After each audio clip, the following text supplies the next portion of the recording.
listening to the Lutheran Ladies Lounge podcast. I'm Sarah. I'm Erin. I'm Bree. And I'm Rachel. And today is the great Jell-O episode! Yeah! This is pretty exciting in the list of Lutheran Ladies Lounge podcast episodes. This might be the most epic one that took the most planning and has the most recipes in the Ladies Lounge group on Facebook. If you need Jell-O recipes, which I don't know why you would need them, but if you need them, go join the group and find that poll. And there are over 100, so you will not run out of Jell-O recipes ever in your life. Myriad. This is a Erin's recipe card. We all have Jell-O in front of us to try on this episode. This is going to be pretty epic. So, Erin, take it away. So we decided the best way to approach this episode was to go to the experts themselves, namely the ladies of the lounge. So instead of me trying to just find interesting old recipes on my own, I wanted to hear from all of the Lutheran ladies. What were their favorite recipes? What were the weirdest recipes that they had? And we got a lot of variety. There were the savory Jell-Os, which I have to say, I'm going to be honest, I don't recall ever having a savory Jell-O at a potluck. So I think those were more novelty shares as opposed to true, this is a tradition at my church, the shrimp mold. However, all that said, there was at least one person in the lounge, might have been the only person in the lounge who really did endorse the shrimp mold and felt that it was actually delicious. Her mom used to serve it on Christmas Eve. So we've got all sorts of Jell-O possibilities out there. But for the great Jell-O episode, I wanted to, so we started collecting these. I made a database of Jell-O recipes. Yeah, you did. She sure did. That is the most Lutheran thing ever. I categorized them. Once I had gathered them all, then I started categorizing them in different ways to see how I could somehow wrangle these into something that we could work through. Karen Twenfeld offered to set us up with a bracket, which I ultimately declined because honestly, I still had work I had to actually do for my job. And so I thought, make it a little simpler for yourself, Erin. So thank you, Karen, for the offer to make a bracket for our Jell-O episode so that we could have had a fantastic Final Four showdown. But instead, I took the approach of making 3 polls where I had 3 contenders in each poll and then asked you ladies to vote on which of those 3 recipes we would make for the episode. So we worked our way through that. Now, before I get to the poll set, I'm jumping ahead of myself here. Before I get into the poll thing, Jell-O has got a lot of history. So here are some of the things that were shared during the Jell-O discussion. Jell-O has different names around the country. Oh. And we had more than one person in the group who commented that they're very familiar with Jell-O being referred to as congealed salad. Oh. Yeah. Why?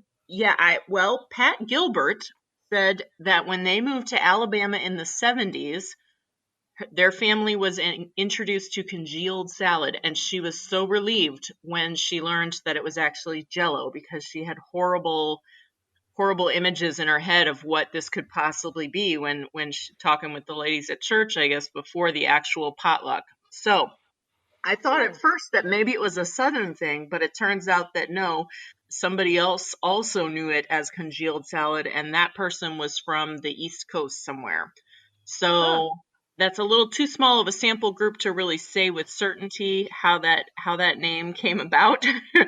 But it's interesting. Congealed salad. I feel really good. Can I just say that is such a church lady thing to do, is to just do whatever we can to call it a salad. Well, now that is something that Jill Damick was actually wondering, or Damick, I don't know how to pronounce her name, but anyway, Jill was wondering the same thing. She wondered why sweet Jell-O dishes are considered a salad and not a dessert. She has been wondering this for at least 30 years. You and me both. No, It's true. exactly. They always show up next to the salads in a They potluck, do. not on the dessert table, and it makes no sense. But think about it, though. If everything that had a ton of sugar on it went in the dessert table, the bread section would be very light. The salad section would be very light. And there'd probably be some entrees that are moving, jumping ship The for those baked dessert tables. the baked beans would be moving on over. It's strategic. It's to gotta move the product. We're totally throwing potlucks under the bus right now. Oh no, But we love it. them. Well, We love them. oh my goodness. Yeah, I try to eat healthy most of the time, but you go to a potluck and you're like, I'm not You're not here eating for healthy. I That's did right. bring the green salad, but still, That's right. I may or may not eat it. The other Jell-O salads are also known in some circles where there's sort of a what's the term? There's a special term. Maybe one of you will know. But anyway, they're an indicator that there was a funeral. Donna Utek said that a few years ago, a former church had as a standard funeral Jell-O, the orange Jell-O with grated carrots and pineapple. I believe that is the classic sunshine Jell-O. The personnel who helped with the funeral always got the leftovers. So whenever her kids would come home from school and see that Jell-O, they would say, well, looks like we had a funeral. So Who died? they associate that Jell-O salad in particular with childhood memories, like, oh, it's a funeral. I tie that to that. Someone else, Barb Stallman, commented about how when she was growing up, they were discussing a Jell-O salad and a variation, and Barb was commenting that the recipe was very similar to the one that her grandmother made, with the addition of grinding up an orange in it. And she remembered the orange because it would get ground up, peel and all, and it made a big impression on her young mind. And that just made me think, I'm like, there's a lot of things that we just grow up with and they stick with us. And I really think Jell-O salad is one of those things for Lutherans, for anybody whose church has a history of potlucks. And Lutherans aren't the only ones by any means who have the history of the potluck. So lots of other church traditions also have that history, but it's one of those things that because we grew up with it as kids, it gets lodged in our, I don't know, in our cultural history of this is what it is to be Lutheran, to be a kid who grows up in church. You eat Jell-O that has weird stuff in it. I think we see in the Jell-O recipes the way in which cooking for church was a creative outlet for so many of our, mothers, aunts, grandmothers, that this was a way that they could show themselves artistically. And a potluck is a time when maybe your own kids will turn their nose up at something, but you can bring out the big guns, knowing that there will be enough people eating it that it can be a little weird, and foodies will go for it. The other thing is that you really don't want to show up at a potluck with something exactly like someone else brought. It's like wearing the same dress as somebody to prom. So people are sort of emboldened to go out on a culinary limb and try something a little bit crazy to make sure that it's unique on the table, that it will stand out as something very different. Yes, there was at least one lady. I did not make a note of this in my database, but I remember it vividly. In the Facebook thread, talked about how one of her great aunts, one time made the unwise choice to go out on the limb and combine lime Jell-O with asparagus, and apparently the rationale was, well, they're both green. Why? But that was a case where she went out on a limb, and that limb did actually break. Roundly. That broke. That cradle fell. So It's Asparagus in anything in my book, it's not a good choice. Mm-mm. So yes, Jell-O is, I guess. Tell me about your memories of Jell-O, either recent or from your childhood. What are your associations? What's the story that you have to tell about Jell-O? I think we used to only make Jell-O probably for potlucks. We wouldn't make it that often. My mom didn't want to make a lot of sugary desserts very often, and Jell-O is like literally pure Mm-hmm. sugar. So we didn't have it that often. I do remember making it. It was one of my favorite things to make with my mom because it was so easy and fun. And I remember loving it when I was a kid. I'm a texture person with food. I don't like weird textures, and yet I love Jell-O. So there must be some connection to childhood memories or something that I love Jell-O, even though it's a really odd texture for food. I do have a favorite Jell-O, potluck Jell-O though. It probably would be called green stuff. Mm-hmm. I think it's pistachio, maybe with pineapple, I think, and marshmallows, and I think coconut. And we always had that at our potlucks. I think it was pistachio. It was green. I don't know. Mm-hmm. I don't think it was lime. It might have been lime too. And then the runner-up would be orange stuff, but not the one with carrots. I don't remember ever having an orange Jell-O with carrots in it.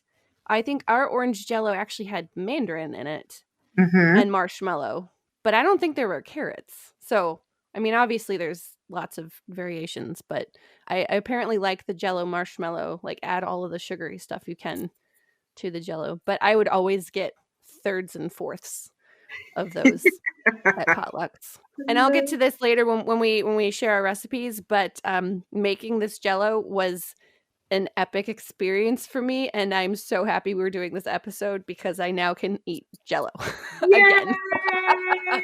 And it's amazing. Awesome. Maybe this just goes back to not having a traditionally Lutheran upbringing. We had potlucks and midweek suppers and everything. My family didn't really contribute things like Jell-O to that necessarily. So I didn't have it very often growing up outside of the stuff that like came in the cups, like pre-made at the grocery store. But I do love a good Jell-O salad. Like if it's at a picnic somewhere or someone else has brought it to a potluck. I love all the kind of fluffs that are out there, whether it's pineapple or orange or it's the pistachio. It is so good, and it's Mm-hmm. I feel like it's so underrated. And like this last week, I'm not even trying to exaggerate this. Like in the last week of like making this Jell-O, I made the ribbon salad, which I will talk about in a bit. But like it is such a treat. And like I think about it, this dessert is so deeply rooted in the American experience, but nobody ever thinks about it anymore. And so it is, I got a 9.5 by or a 9 by 13 pan of rainbow Jell-O in my refrigerator right now. And I am just happy as a clam right now. It is such a treat. Yeah. So this was really fun. It is one of those foods that has not, even with like the restaurant culture where they're like trying to take classic dishes and fancy them up and revive them, nobody ever tackles Jell-O. They'll tackle pudding, but not Jell-O. Jell-O is just a little too humble or I don't know, too ubiquitous. But Jell-O, People sleep it's a on great it. food. It is so good. Basically firm Kool-Aid. So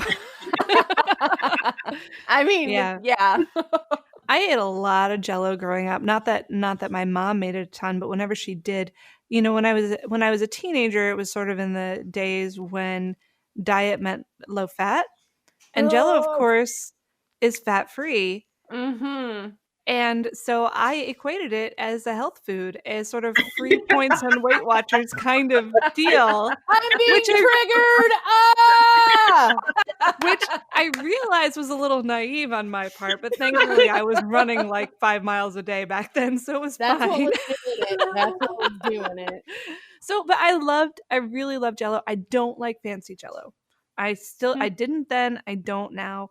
My favorite Jell-O is the one that's just simply orange Jell-O with mandarin oranges in it. Nothing else. Just that.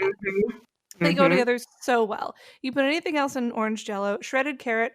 I'm sorry, that needs to just stop. Why? I don't understand why those things are together. Right. I But know that's just it's me. part of our heritage, but there's good and bad parts. And I am not a fan of putting marshmallows in the Jell-O, but I just don't like marshmallows anyway. That's fair. Nuts, no, thank you. So it's as long as you have like a can of processed fruit in Jell-O, that's great. Or just Jell-O by itself. Or the Jell-O jigglers, which are yeah. yeah, see, there you go. But Jell-O is such a simple food. It can be fancied up, but it does not need to be. And I think for kids especially, and I guess I'm still a kid in my dessert tastes, that simpler can be better. Speaking of being a kid and Jell-O and simplicity, one of the memories I do have as a child is my mom used to collect, I guess they were Better Homes and Gardens cookbooks from like the 70s.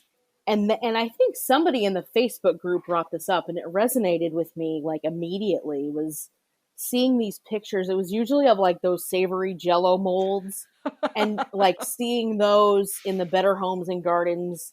I remember seeing those, and I said to like my 12-year-old self, I'm like, this is the most beautiful thing I've ever seen, but it probably tastes like garbage. That was Kimberly Myers who said that. That's who I thought it Yes. was.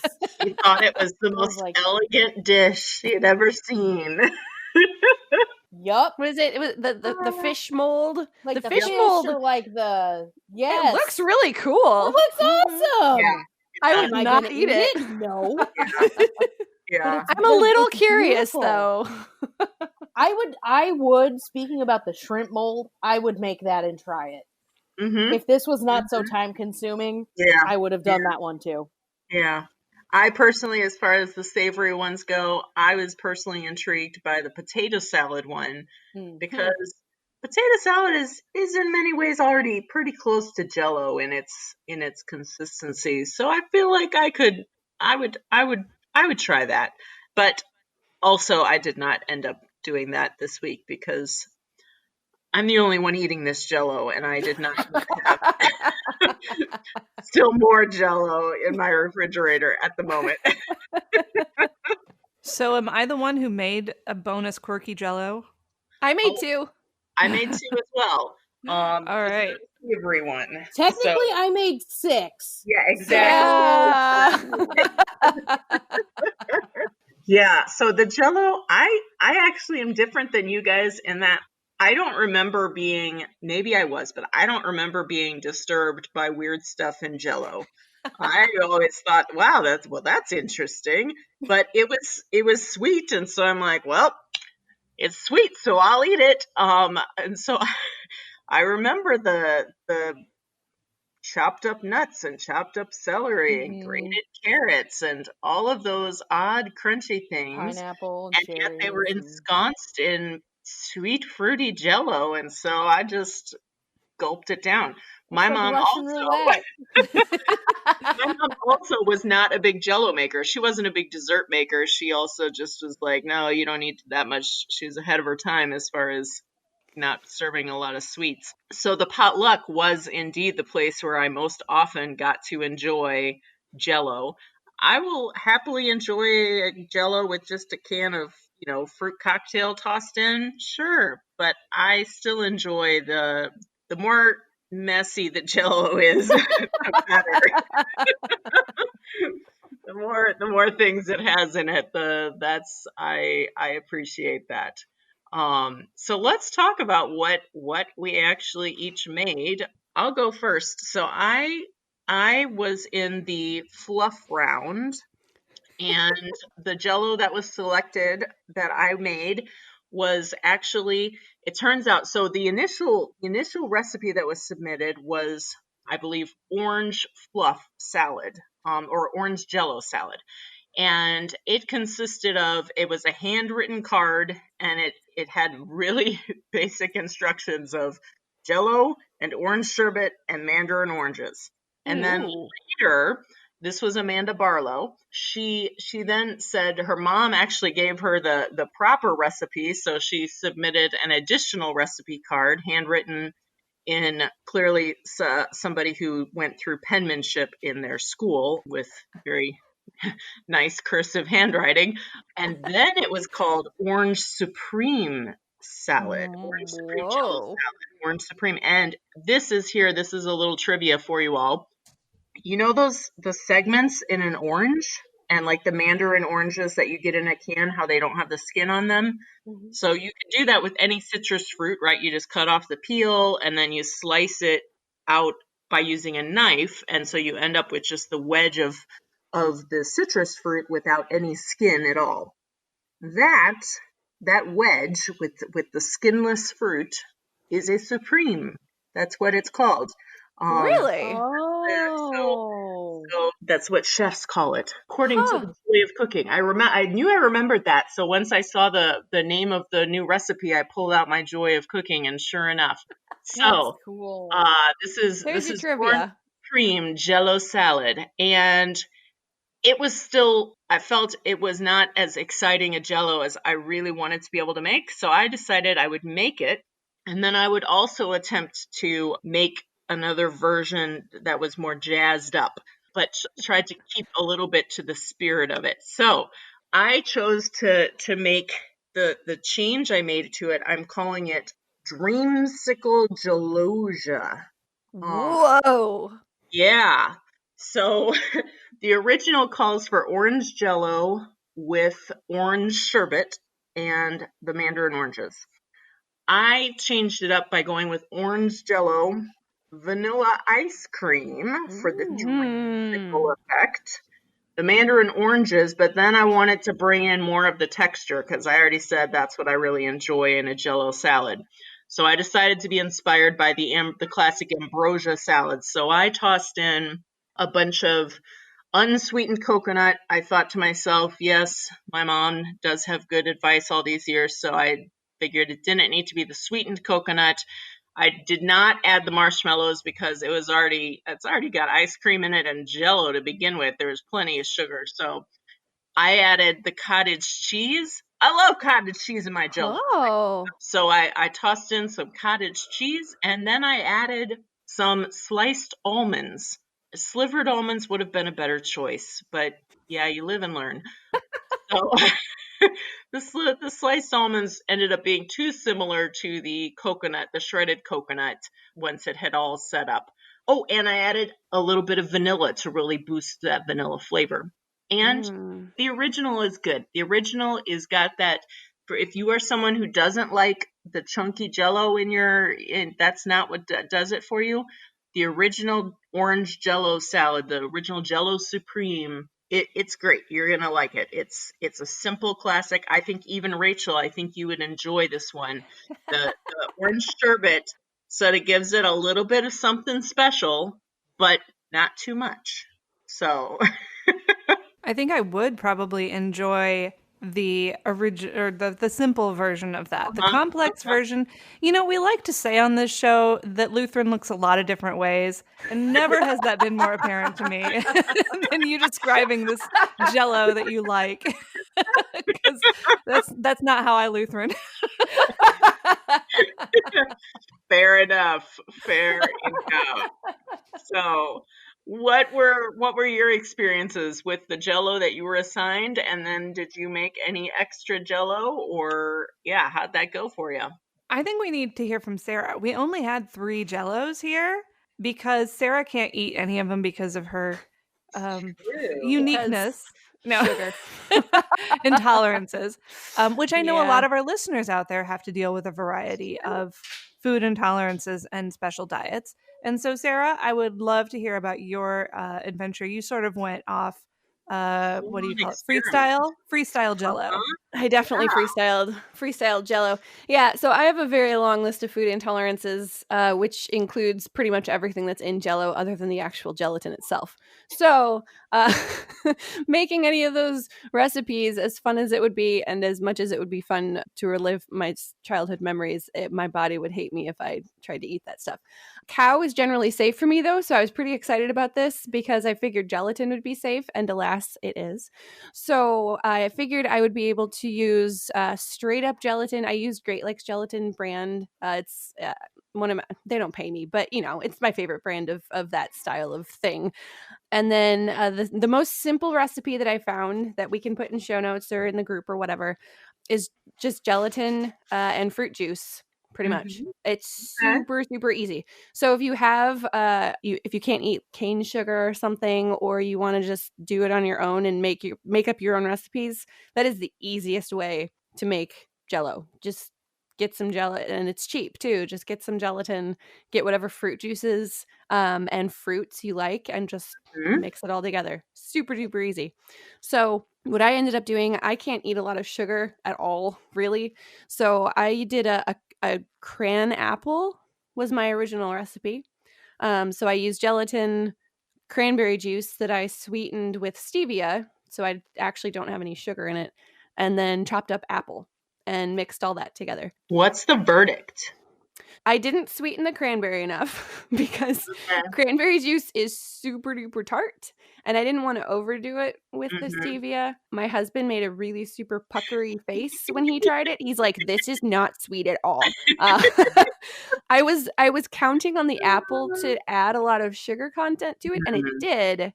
But when I make this again, I need to do more stevia in the cranberry juice and less apple because you don't actually taste a lot of the apple or a lot of the cranberry flavor. It's just a lot of the tartness, but not the flavor of the cranberry. And there's too much apple.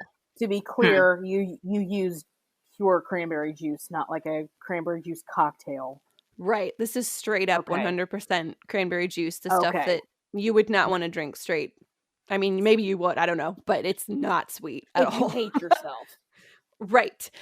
You would want to sweeten it. So next time I'll probably add a little bit of honey, maybe like a tablespoon or so, along with the stevia. And I think that would probably do it. And less apple. I way overdid the apple.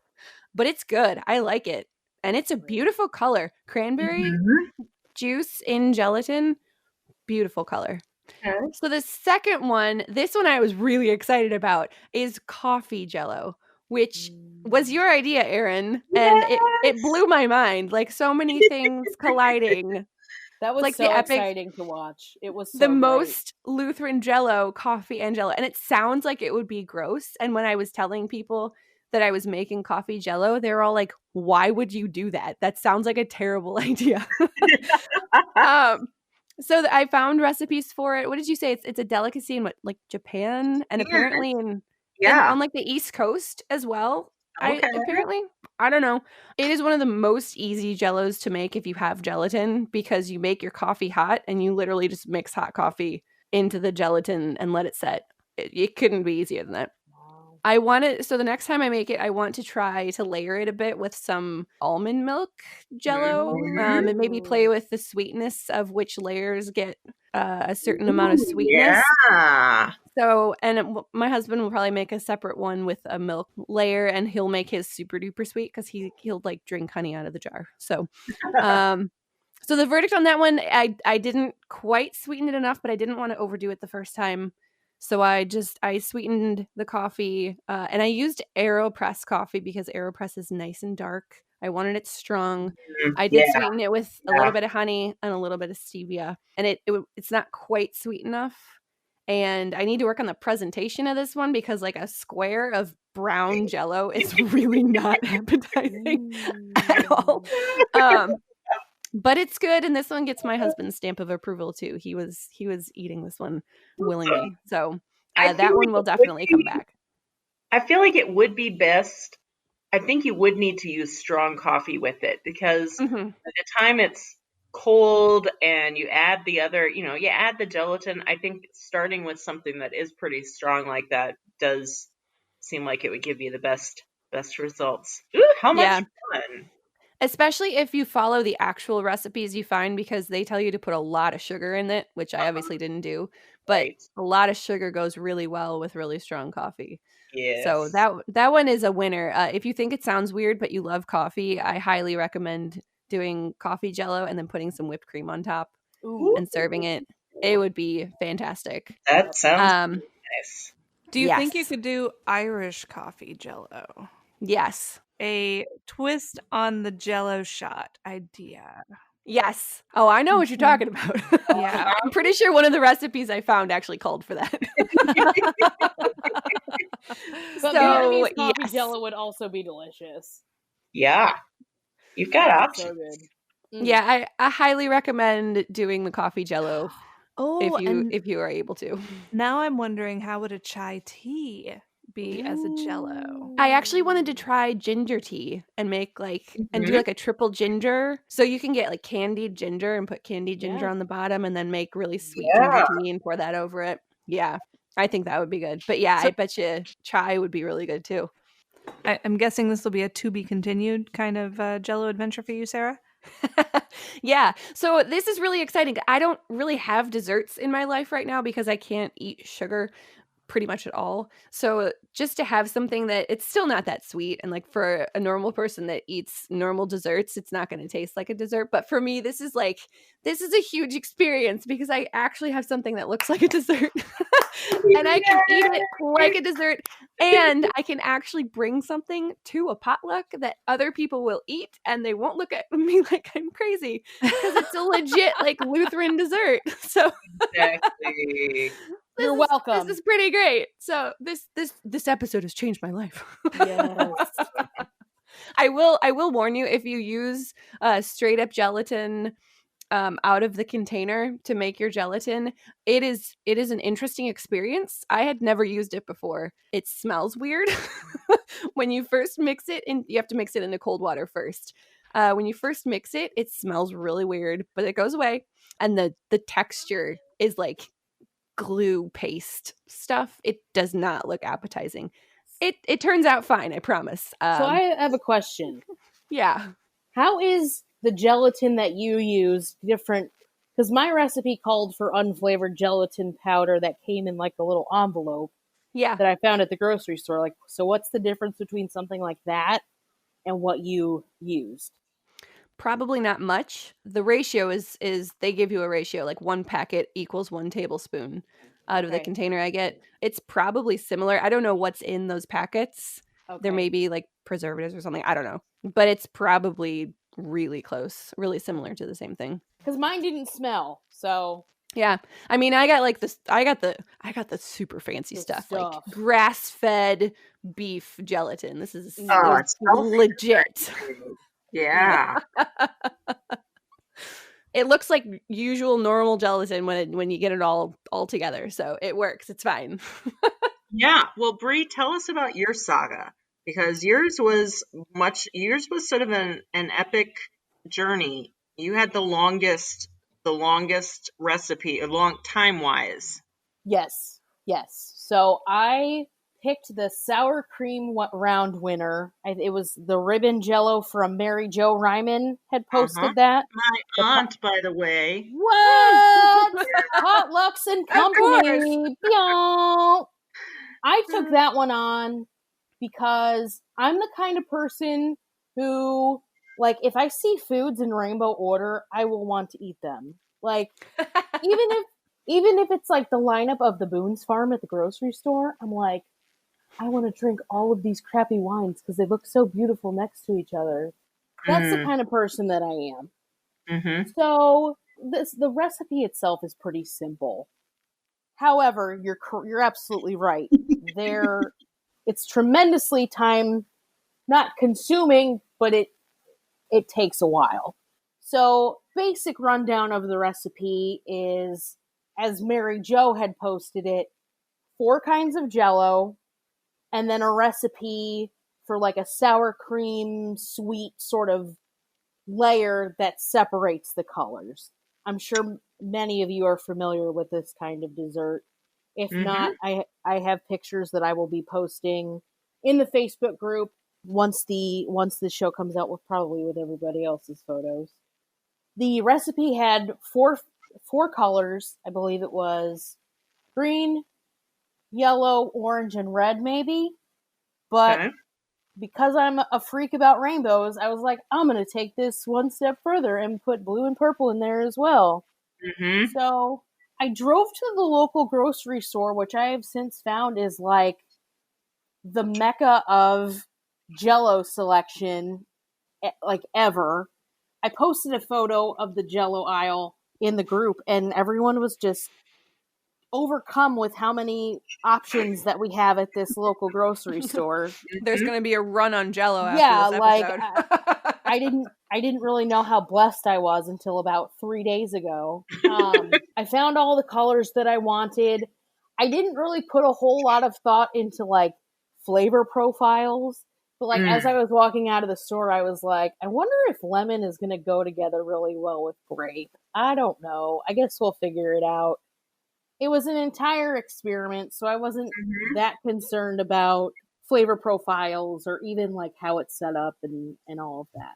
So I appropriately increased the recipe by 50%. With the way that the measurements are called for, adding an extra 2 colors of Jell-O, it was easy to convert that recipe. What I didn't take into consideration is the depth of the 9x13 pan. Geometry. Because it didn't even go there. So basically, you have Jell-O layer number 1, then you have this sour cream mixture, which I will get to in a second. Then you have blue layer, sour cream layer, green layer, sour cream layer, and basically in rainbow order, those 6 colors. I'm here to tell you today that the Pyrex 9x13 pan that I have is just about perfect for 4 colors of Jell-O. Like, there is a rhyme and reason. Rhyme and get it? There's a rhyme and reason to why it's only 4. So, in the future, if I wanted to do this recipe with all 6 colors fitting in the depth of the pan, I would maybe use a half a box per layer, or a cup of the sour cream mixture per layer. But basically, you just prepare the Jell-O according to the directions, and then you layer it. And the reason it takes so long is because you have to make time for it to set before you add extra layers. I did learn when I was probably on layer number 3 that I could have made all of the Jell-O at one time and just kept it out. And if it had set up any, I could pop it in the microwave for a few seconds to get it to soften back up. So if I do this another time, which I probably will, because as frustrating as it was really fun. It's really impressive. I want to do it again. It looks really beautiful. I am still trying to find the perfect cross section. I don't think it's going to happen. I'll just post what I have. The only other thing that I will say is I feel like I'm a very astute individual when it comes to like operating in the kitchen. What I learned on Wednesday when I was making this is if you're boiling milk, do not turn your back for a single second, because that pot of milk will boil over and ruin your life. Yeah. Been there. Sorry. Yeah. So in all of this, and maybe this is a blessing in disguise, I learned how to dismantle my stovetop so I could clean it. The overflowing Jell-O pan got dripped all over my fridge, so I got to I had the privilege of cleaning out the bottom of my fridge, and my kitchen floor had splotches of Jell-O all over it, which my dog was helping me out by licking it, but I hollered at him and he didn't come anywhere near me, so I had to take out the Swiffer wet jet and mop my floor. So that's the most cleaning I've done in about 6 months, so that's good. But The recipe itself is time intensive. I made it a little bit harder on myself because I'm a Because you novice. love a rainbow. I love a good rainbow. You love a good rainbow. And I pay dearly for it. Yeah. But it is so delicious. Like, I've been eating it for breakfast for the last 2 days. No shame. Awesome. No shame. So good. Now, Rachel, I think you're the only one who has not yet tried your Jell-Os. I haven't, and it has been so hard. I have been sitting here on the live stream watching you guys spoon Jell-O into your mouth all episode, but I was determined I was going to try my Jell-O on air. Cannot wait. I have Tell two us enormous about your bowls. Jell-Os. Okay, so I was assigned based on popular vote because people love me and want good things in my life. The cherry cola Jell-O, submitted by Amanda Markell. And this is, I looked at this and I thought, I love cherries. Brie loves rainbows. I love cherries. This is just like match made in heaven kind of thing. Yeah. It was only afterwards that I started to look at the recipe. And you know how Jell-O is usually made with 1 cup boiling water and 1 cup cold water? Or in this case, it's a large Jell-O. So 2 cups boiling water, 2 cups cold water. No, this is made with about 1 cup water, 1 cup reserved juice/syrup out of pineapple and cherry cans, and 1 cup cherry cola. So you take the normal sugar content of Jell-O and then take all the water out and replace it with more syrup. sugar. Yeah. Wait, hold on. Yeah, 911. I just had a diabetic sugar reaction. No, I didn't eat anything. I was just listening. It also contains dark sweet cherries and shredded pineapple. Wow. So if you guys that would be the best part. Keel over in front of the screen. I'm getting a bowl right now, or a spoon right now. It looks amazing. Curious because soda in Jell-O. Tell me how does that even work? Experience. It makes it kind of lighter and fluffier because the bubbles are working in the Jell-O while it's setting. Yeah. So it's sort of like the effect of yeast on bread. That is fascinating. It's kind of fluffy. One of our listeners, lounge friends, Lisa Sizemore, says her mom used to use red wine instead of cola, which I thought was an interesting twist on the original. I will tell you, it is very delicious and it is very, very sweet. But I am loving this Jell-O. It will be a special occasion treat for me, but I will definitely be keeping this recipe because cherries and pineapple and cherry cola is just a wonderful, wonderful combination. Hang on, I'm going to take another bite. Yeah. Well, that answers my question. I was thinking with my triple ginger plan of putting ginger ale in it. Yeah, but I was wondering how the bubbles would work. But now that you've described green cherry cola, if you do like ginger tea, ginger ale, and candied ginger, that might be epic and really strong. I will tell you, lest you try it, and because I did do I considered adding ginger to my variation, but you can do it. But raw ginger has an enzyme that will cause the gelatin not to set. Similar to some of the tropical fruits. So it needs to be cooked or processed or something. So I was like, but I wanted the texture of the raw ginger, so I just nixed that plan completely. So if you do a ginger Jell-O test, don't use raw ginger in it.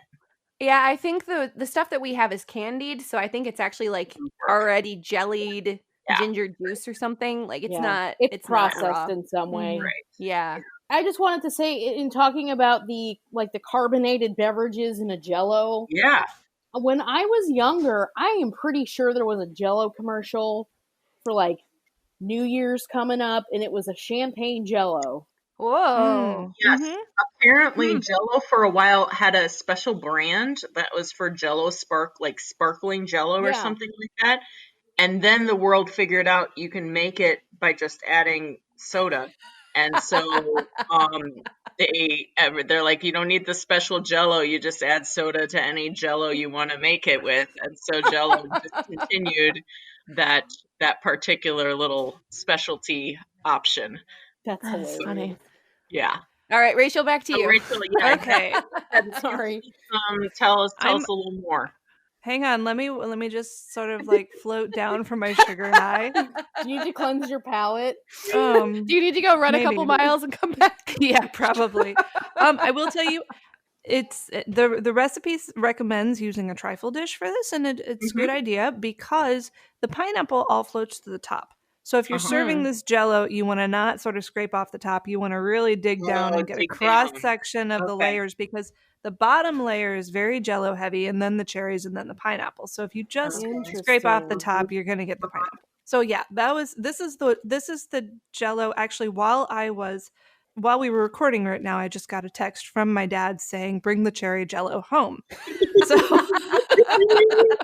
I was going to ask you, what's the mom rating on this one? Do you feel like this would be family friendly? You know, my kids are so weird. I can't tell. I think several of them will like it, and then one or two of them will just say, "Mom, can I just have plain Jell-O next time?" Probably. I wonder which would be the ones who are like, Yeah. Mom. I have one child who doesn't like pizza. She will probably not care for this Jell-O. But I will tell you also, I have a bonus round Jell-O. Yes. I need to sample on air. You And guys are so excited. this one goes out to Caitlin Maydinger, who voted for it in our poll because she says, my vote is based purely on the fact that I want y'all to taste horseradish Jell-O during a podcast. That's my girl. That is my girl. So this one's for you, Caitlin. Now, I did bring this on myself. This was a recipe I found in an old church cookbook and told Erin she had to make. You know that proverb that says if a man digs a pit, he will fall into it? This is the pit you have fallen into. This is my pit. Jell-O so pit. I've got there. We'll put a picture of this online. I didn't do it perfectly because it was supposed to like partially set, and it ended up a little chunkier when I mixed it in. Oh no! But so this is basically lime Jell-O with whipped cream, lemon juice, and horseradish. What? I love each of those things separately. Yeah. Right, me too. So I'm a little hesitant, but lime and horseradish. It Hold on. smells I wanna strong. take a screen cap immediately of your reaction. So All right, let me know when you're ready. I'm not smelling lime Jell-O. I'm smelling horseradish. Okay.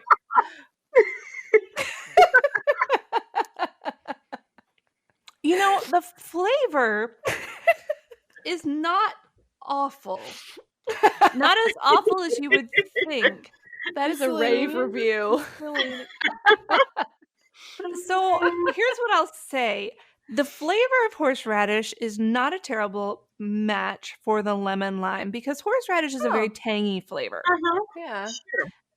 The flavor is not terrible, but the combination of the squishy Jell-O, the fluffy whipped cream, and the kind of stringy, coarse texture of the horseradish. Oh. Yeah, I think I would rather have a proper salad than a horseradish Jell-O salad.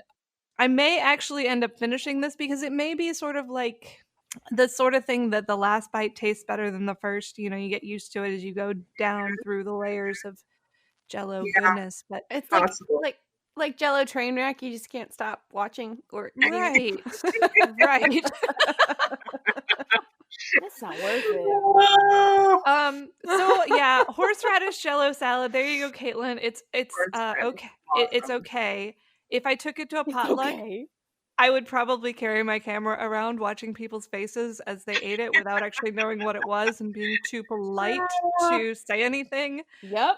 And then I would watch as the napkins sort of slid over those portions of the plates, and the plates They leaned over their chair. in the trash. But you know, there might be some people out there who would really like it. It, as we found with Erin's kitchen sink Jell-O, it takes all types, and it may be that the right person out there would think that this was just so good. Exactly. This reminds me of a recipe that happens every year on NPR at Thanksgiving. Yes. It's a cranberry sauce. It's not Jell-O, but it's a cranberry sauce recipe that also uses horseradish. And this reminds me of that. And I bet you could gelatinize that one too. You know, make it a cranberry Jell-O with horseradish. I actually think that might work better because, when you have the Jell-O and the whipped cream, you really expect a creamy texture. Whereas whole cranberries are already bringing that sort of coarseness to the texture palette, and the horseradish would be able to slip in under the radar a little bit better. I made that horseradish Jell-O, the cranberry one year, and while I enjoyed it, it was not a broad favorite that year. It has not been requested back, but it is It's like vivid. It is like Pepto-Bismol pink. Yes, it's crazy bright pink. So yeah, but I think you're right. The cranberries with the horseradish and add a little Jell-O to just firm it up a little. Yeah, you're onto something totally there. Somebody out there in Lutheran Ladies Lounge land, you should make it. Yeah, and prove us right or wrong. there are those people who just aren't the greatest Jell-O fans, and so the one quote I have here to sort of wrap us up that just sort of tickled my fancy. When everyone was sharing their Jell-O recipes, Sheila commented, as far as the Jell-O she likes to bring, I usually make meatballs. I bring a crock pot full of them, and afterwards my crock pot is empty. That's right. Jell-O is not for everyone. It's true, and that's the beauty of the potluck. There is actually something for everyone. You got choices at a potluck. So this was so much fun, lady. This was really great. Thank you so much, everybody. Yeah. Ladies out there, keep experimenting, trying new things, because there has been everything under the sun done with Jell-O, but there's more that can be done. I can't wait to see the next generation's church cookbooks with the Jell-O recipes, because it's too much fun to play with. Some of the classics are going to stay there, but there's going to be new ones too. There is a poll in the Facebook group. There's 3 polls that are still there's out 3 there. polls. But we want to know your own Jell-O stories. Share with us your own favorite recipes, your own memories of potlucks with your favorite kind of Jell-O. Because Jell-O is one of these things that brings us all together in a maybe a very strange way. So if you haven't joined our group on Facebook, go find us, the Lutheran Ladies Lounge.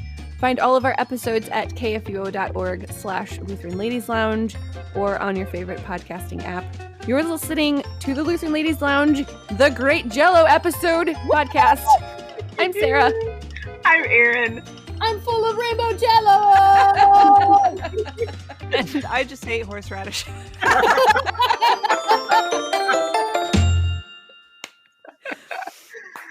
Oh, fantastic.